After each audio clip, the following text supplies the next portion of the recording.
June 26th, Surrendering Self-Will. Our fears are lessened and faith begins to grow as we learn the true meaning of surrender. We know we're no longer fighting fear, anger, guilt, self-pity, or depression. Basic text, page 26. Surrender is the beginning of a new way of life. When driven primarily by self-will, we constantly wonder whether we'd covered all the bases, whether we'd manipulated that person in just the right way to achieve our ends, whether we'd missed a critical detail in our efforts to control and manage the world. We either felt afraid, fearing our schemes would fail, angry or self-pitying when they fell through, or guilty when we pulled them off. It was hard living on self-will, but we didn't know any other way. Not that surrender is always easy. On the contrary, surrender can be difficult, especially in the beginning. Still, it's easier to trust God, a power capable of managing our lives, and to trust only ourselves, whose lives are unmanageable. And the more we surrender, the easier it gets. When we turn our will and our lives over to the care of our higher power, all we have to do is our part, as responsibility and conscientiously as we can. When we leave the results up to our higher power, then we can leave the results up to our higher power. By surrendering, acting on faith, and living our lives according to the simple spiritual principles of this program, we can stop worrying and start living.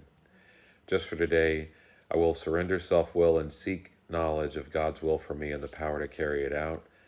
I will leave the results in my higher power's hands. My name is David. I'm an addict. My clean date is 11/3/2001. I have a home group. I have a sponsor. Rough morning. I've got a headache. I can't read, obviously. But this self-will and this kind of abusive relationship I have with myself and my marriage of control with my life is like a hallmark of this time in my recovery, later in recovery. I really feel like I worked the steps and I learned about how to use these spiritual principles, and I thought for a long time in early recovery that these principles were for my advantage. That oh, if I just show willingness, or if I'm open-minded, or I have this faith that it would work out for me. That's not how this program works.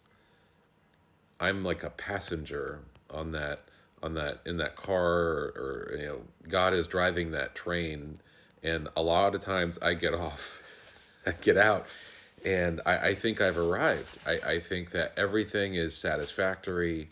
I think everything is supposed to be where it's supposed to be.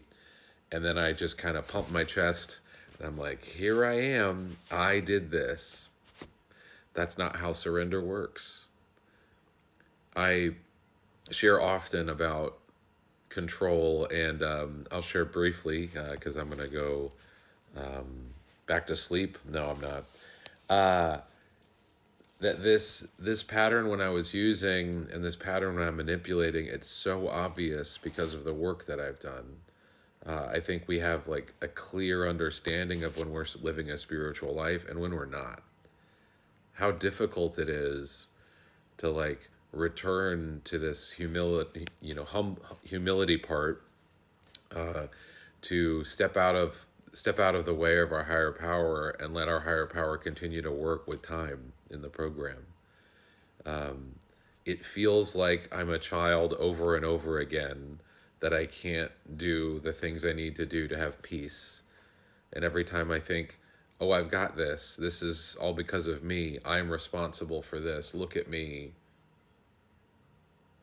That's not the right position I need to be in. In other fellowships, they talk about that a lot, where we have so much wreckage and so much to do and repair. We have to literally change all these different aspects of our lives. It sounds like a lot, but no, it's just simple on a day-to-day basis. We work the steps. we try to have this conscious connections to our higher power of our understanding, whatever you have for that, and just continue to surrender. And that is how I get peace, is that I continue to understand, acknowledge formally that I'm not in control, and that things are better off with me being a participant than me trying to be the director of all the actors in the play. I hope I start to feel better. I hope you have a good day. Thanks for listening.